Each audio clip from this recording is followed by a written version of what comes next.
अस्सलाम वालेकुम दोस्तों, रजीम चेंज के बाद ये तो अवाम को पता लग गया था कि अवाम के मुंतखब नुमाइंदे तो इस मुल्क को नहीं चलाते हैं, पीछे छुपकर कोई और इस मुल्क को चलाता है। और आज सदर के इस ट्वीट के बाद ये साबित हो गया है कि वाकई इस मुल्क में डीप स्टेट मौजूद हैं। अब ऑफिशियल सीक्रेट एक्ट और आर्मी एक्ट में सदर मुमलिकत ने साइन नहीं किए हैं, तो सवाल है कि फिर ये कानून कैसे बन गया। अब इस ट्वीट के बाद सदर मुमलिकत के साथ क्या होने जा रहा है, इस पर अहम डिटेल्स आपके सामने रखेंगे और ऐवान सदर में गद्दार कौन है, इस पर भी बात करेंगे। और सबसे बढ़कर जिस बिल पर सदर आरिफ अलवी कह रहे हैं कि साइन नहीं किए और वो कानून बन गया है, इससे बड़ी पाबंदी जनरल रिटायर्ड फैज हमीद पर भी लग गई है। इस पर भी बात करेंगे कि ऐसा क्या कानून है इसके अंदर और आदिल राजा ने अमेरिका से क्या मुतालबा कर दिया है। तो ये सारी डिटेल्स दोस्तों इस वीडियो में आपके सामने रखेंगे।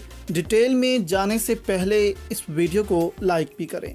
अब सदर ने दोस्तों एक ट्वीट किया कि मैं अल्लाह को गवाह बनाकर कहता हूं कि मैंने ऑफिशियल सीक्रेट तरमीमी बिल 2023 और पाकिस्तान आर्मी तरमीमी बिल 2023 पर दस्तखत नहीं किए क्योंकि मैं इन कवानीन से मुत्तफिक नहीं था। मैंने अपने अमले से कहा वो बगैर दस्तखत शुदा बिलों को मुकर्ररा वक्त के अंदर वापस कर दें ताकि इन्हें गैर मौसर बनाया जा सके। मैंने इनसे कई बार तस्दीक की कि आया वो वापस जा चुके हैं और मुझे यकीन दिलाया गया कि वो जा चुके हैं। ताहम मुझे आज पता चला कि मेरा अमला मेरी मर्जी और हुक्म के खिलाफ किया। अल्लाह सब जानता है, वो इंशाल्लाह माफ़ कर देगा, लेकिन मैं इन लोगों से माफ़ी मांगता हूं जो इससे मुतासिर होंगे। अब इस ट्वीट से दोस्तों एक चीज़ तो पता ये भी चलती है कि अब ये बिल मुश्किल ही वापस जाएगा, क्योंकि सदर ने कहा कि मैं माफ़ी मांगता हूं कि जो इससे मुतासिर होंगे। उन्होंने यहाँ पर ये क्यों नहीं कहा कि इसके खिलाफ मैं अदालत जाऊँगा और इस बिल को गैर मौसर बनाऊँगा। तो यहाँ पर ऐसा लग रहा है कि सदर ने बस इस निज़ाम को नंगा करने के लिए ये ट्वीट किया है कि अब इन लोगों के साथ होने क्या जा रहा है।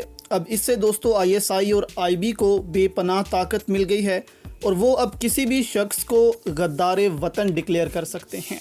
यानी कि आप यहाँ पर ये समझें कि हम अंग्रेज़ों के दौर में वापस आ गए हैं। अब अगर आपके पास गैर मुल्की एजेंट का पता भी है तो आप फंस जाएंगे। अब बेशक वो पता किसी एजेंसी के बंदे ने आपकी पॉकेट में डाल दिया हो, फौजी इमारतों से या फौज के ट्रेनिंग वाले हिस्से से भी अगर आप गलती से दाखिल हो गए या गुजर गए तो भी आप पकड़े जाएंगे और इसके साथ बहुत सी और पाबंदियों का भी सामना अब आवाम को करना पड़ेगा इन बिल्स के मंजूर होने के बाद। लेकिन सदर मुमलिकत दोस्तों अब खतरे में कैसे हैं? अब बेशक सदर इसको अदालत में नहीं लेकर जाएंगे तो इनकी जगह यहाँ पर दरख्वास्त गुजार कोई और भी हो सकता है कि इन बिल्स को वापस भेजा जाए, कानून मत बनाया जाए। ये सुप्रीम कोर्ट में चैलेंज हो सकता है। अब इस ट्वीट के आते ही इसहाक डार ने कहा कि सदर को इस्तीफा दे देना चाहिए, राणा सनाउल्लाह ने कहा कि सदर को इस्तीफा दे देना चाहिए। तो यहाँ से आप अब असल गेम को समझें कि अवाम के सामने बेनकाब होने के बाद ये निज़ाम सदर मुमलिकत को इस निज़ाम में रहने नहीं देगा और जल्द से जल्द अब ये कोशिश की जा रही है कि सदर आरिफ अलवी से इस्तीफा ले लिया जाए।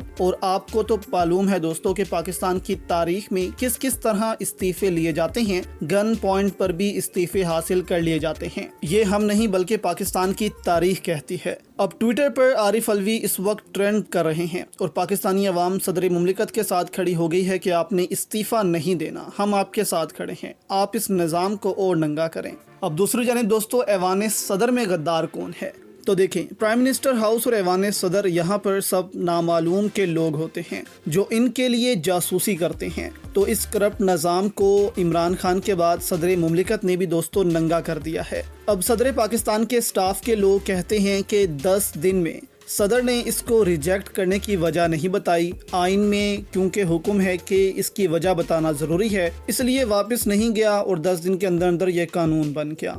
लेकिन सदर के साइन हुए बगैर ये कैसे कानून बन गया? तो अब ये एक आइनी तरीका अपनाएंगे सुप्रीम कोर्ट में भी अगर ये दरख्वास्त जाती है सुप्रीम कोर्ट में। अब आर्मी एक्ट की मंजूरी से दोस्तों जनरल रिटायर्ड फैज हमीद पर भी बड़ी पाबंदी लग गई है। देखें, इसमें फौजी अफसरान पर 2 साल की पाबंदी बरकरार है कि वो 2 साल तक किसी सियासत में हिस्सा नहीं ले सकते हैं और ना ही ऐसे कुछ बयानात जारी कर सकते हैं। लेकिन हसास एजेंसी के अफसरान पर यह पाबंदी है कि अब वो 5 साल के लिए सियासत में हिस्सा नहीं ले सकते। अब फैज हमीद को सियासत से दूर रखने के लिए اس پر 5 سال کی پابندی لگا دی گئی ہے، کیونکہ جنرل ریٹائرڈ فیض حمید بھی ISI کا حصہ رہ چکے ہیں، وہ ISI کے سربراہ رہ چکے ہیں، اس لیے اب ان پر 5 سال کی پابندی ہوگی، یعنی کہ 5 سال تک وہ کوئی بھی بیانات نہیں دے سکتے اور کسی بھی سیاست میں حصہ نہیں لے سکتے ہیں۔ تو یہاں سے پتہ لگتا ہے کہ ان کو سیاست سے دور رکھنے کے لیے یہ قدم اٹھایا گیا ہے۔